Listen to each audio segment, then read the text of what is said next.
Ya ngina maaso n'okubanga mbalamusaako mikwano gyange abeekumira ku Yugi Updates TV mbategeeza mukola kyamaanyi nnyo okwekumira ku mayengo gano aga Yugi Updates TV. Mukwano gwange omukulu General Kahindo Otafiire ono nga ye Minister of Internal Affairs mu Uganda avuddeyo n'akola okulabula eri gavumenti n'agisongamu olunwe n'asapootinga n'abavubuka n'abawagira okubanga basigala mu maaso nga bayimirira ku nsonga zaabwe ze bayimiriddeko obutasuulirira ggwanga lyabwe. Gwe mukwano gwange ali eyo ampuliriza. Nyogera mu maaso n'okulamusaako okola kyamaanyi nnyo okwekumira ku Yugi Updates TV. Muganda wange gwe ali eyo, ali emitala w'amayanja, ali e Bulaaya, ali e Bunaayira, ali South Africa, Oman, USA, UK, Qatar, Jordan, Saudi Arabia, Canada. Mwenna mbalamusizaako baganda bange abeekumira ku Yugi Updates TV. Nkimanyi muli mugandaalo neffe kituganda kubaleetera information ng'oli eyo nga owujjaddemu gwe mukwano gwange yeekumira ku Yugi Updates TV.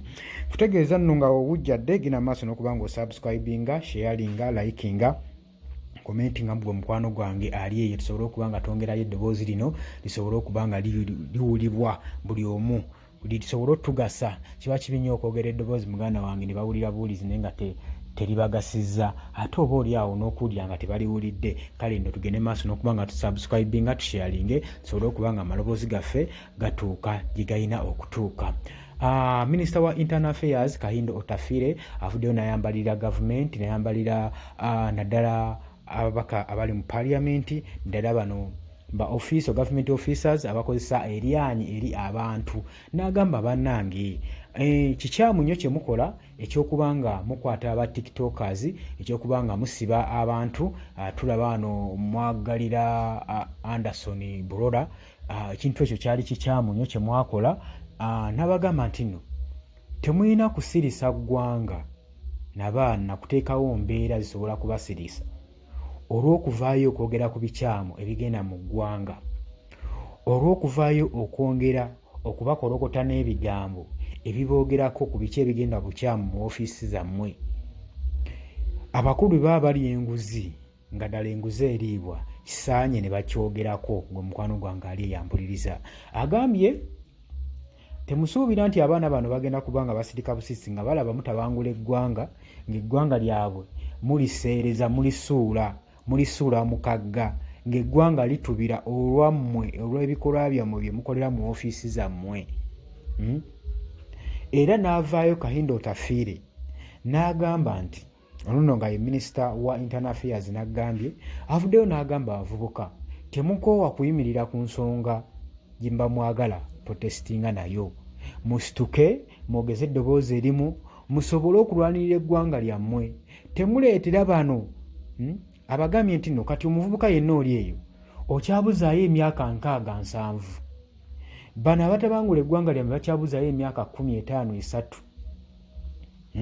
Temuleka nga batabangudde eggwanga lyammwe mutandike okusasulira ebyo ebibonoobono n'ebibi bano bye balese bakoze n'eggwanga nga balitabangudde ate mmwe mulibisasulire mirembe egijja.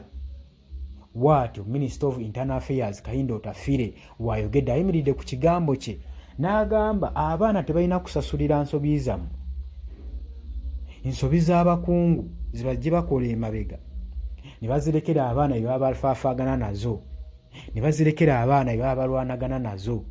Omukwano gwange aliyo nawulyako wali eggwanga baasindikiriza omukulembeze okuvaako, omukulembeze teyali mubi n'avaako n'akkiriza okusala endinga okulekulira entebe y'eggwanga. Naye omukulembeze yaddako yavaayo ne yeekubira omulangira atwalaba nga amawanga ag'ebweru eyo gamuwa obuyambi ng'agamba omusajja entebe yagirese naye eggwanga lyesa linyinyuntudde. Mu nsaku y'eggwanga temuli wadde ennusu 11.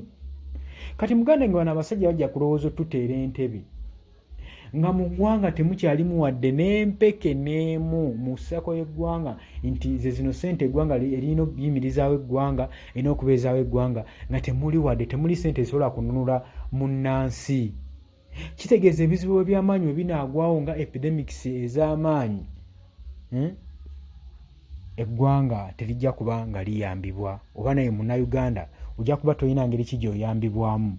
Kye kino omukulu wa Internal Affairs Kahindo Otafiire kyabadde agezaako bategeezo bagamba abagambye we mutaayimirirewo we munaagenda mu maaso n'okutiitiira okuba mulaba bannammwe babakwata okuba bangi babasiba ne mulekerawo okwogeza justice mu society yammwe mwogeze justice ku nsonga yonna ebeebaluma ku nsonga yonna ebeegenda obukyamu muyimirire muprotestinge ku nsonga eyo kwegamba musabe obwenkanya bwammwe temuyimirira temusitopinga kulaba nga enguzi egenda mu maaso mu ggwanga olw'okuba nga oli abatiisizatiisiza obbasiba nammwe ne mulekerawo okugyogerako.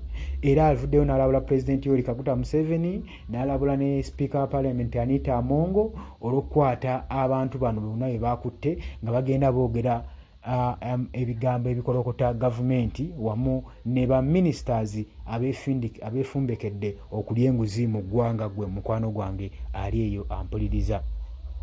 Bino nno yabyogedde ng'asinziirira wali eri ng'asinziirira ku mubaka Albert Henderson Bulola eyakwatibwa mu maka ge ekiro ssaawa 4 n'atwalibwa ku poliisi n'atwalibwa eruzira. Gwe muganda wange ali eyo yasinzidde ku oyo n'ayogera ebigambo bino wammanga oba mukitegeera n'agamba nti nno abantu nga bagenda mu maaso n'okuba nga baboogerako ku bikyamu ate siraba nsonga lwaki muba muvaayo ne mubatwala mu makomera. Temulina buyinza bwa nkomeredde. Abagambye simu abalina obuyinza obw'enkomeredde. Omuntu yenna kasita obeera ng'oli mu gavumenti ng'oli mu politics agambye abantu balina obbakolokota ku ebyo ebigenda obukyamu. Tosuubira nti no mugenda tambulira kaweweevu. Ebyo bigambo bya General Kahindo Otafiire Minisita wa Internal Affairs asinzidde ku kusiba kwa Albert Henderson Bulola n'anootinga ebigambo ebyo n'agamba abakulembeze baffe mwebeereremu okuba nga mukwata abavubuka mukwata abantu abagezaako okuba nga basongamu olunwe ku ebyo byonna ebiba bigenda obukyamu mu ggwanga Uganda. N'abagamba ekyo kye mukola kikyamu nnyo era mukikomye. Kale ggwe kiba kitegeeza munnayuganda olina okuyimirirawo ku nsonga yonna yonna gy'oyimirirawo kye bayita justice ng'omulala bamukutteko naawe yimirirawo olwanirira oyo muntu oyo ogambe omunkwata waaki mumukwata lwa nsonga ki. Naye tulaba bangi bavaayo nga babakwata teri munnayuganda yali avuddeko n'aboggoza ddoboozi lyamwanguka nti bannange yakoze eki ye mumutwala wa. Nabagambye eggwanga kukolera wamu olutaakolere wamu bano abasajja bagenda balinnya ku nnyindo babalinnye ku mimwa mutuuke ekiseera nga mwagala obbatawuluzaako nga temusobola. Babalekere eggwanga bo bakuze babalekere eggwanga mwe mugijja emito mulina okuddukanya eggwanga lyammwe nenga eggwanga baali kubadde ekigo. Kati okuyoolayoola eggwanga oddiza ku political table kikijja okubeera ekizibu gwe muganda wange singa onoobeera eyo n'osirika.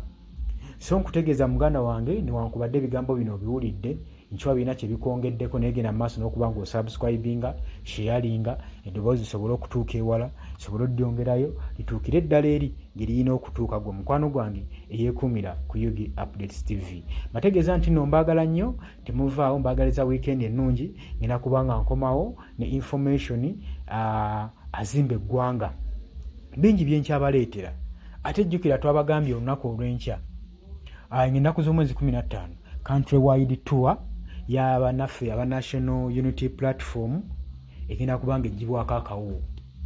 Tugenda kuba tuddamu okuba nga tutalaga eggwanga. Omukulembeze Robert Kyagulanyi Ssentamu omukulembeze wa National Unity Platform wagenda okuba nga addamu okutalaga eggwanga. Twabagambye nti nno ali bundi bujjo gyagenda kusookera eri mbalimi baakokowa emu abagenyi mwesuneko mu abagenda okusooka okulisiivinga ekigambo ky'omukulembeze w'eggwanga Robert Kyagulanyi Ssentamu. Bannange temwerabira ku subscribinga mikwano gyange mmwe abali yabeekumira ku Yugi Updates TV.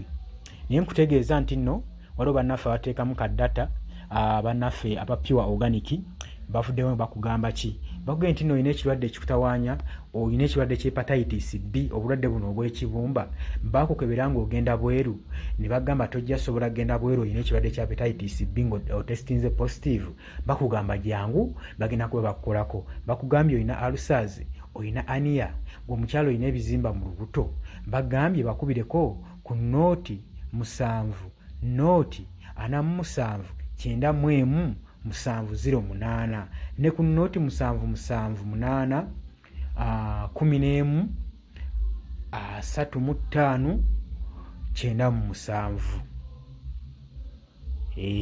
ne ku nooti 7 7 12 18 nooti 27 zinamba kw'oba obafunira Airtel ngiddamu nooti 7 nooti 47 91 7 nooti 8. Bannange ekintu kino tokigayaalirira. Oyinza olowooza nti tukiyisaako kuyisa bivu, naye waliyo ayinza okuba gwe toli mulwadde naye ng'ali omukwano gw'omulwadde, kirwadde kimutawaanya hepatitis B. Abangi ndaba bagezezaako okugenda ebweru nga baagala okuba ekirwadde kino kibalemesezza nnyo, naye muganda nga batufunyeeyo bakabaka basobola okukwata ku kirwadde ekyo. Munno omuwa opportunity asobole okuba nga akola ki, agendayo gwe mukwano gwange ali eyo ampuliriza eyeekumira ku UG Updates. Bagambye nooti 7 nooti 47 91 7 nooti 8 be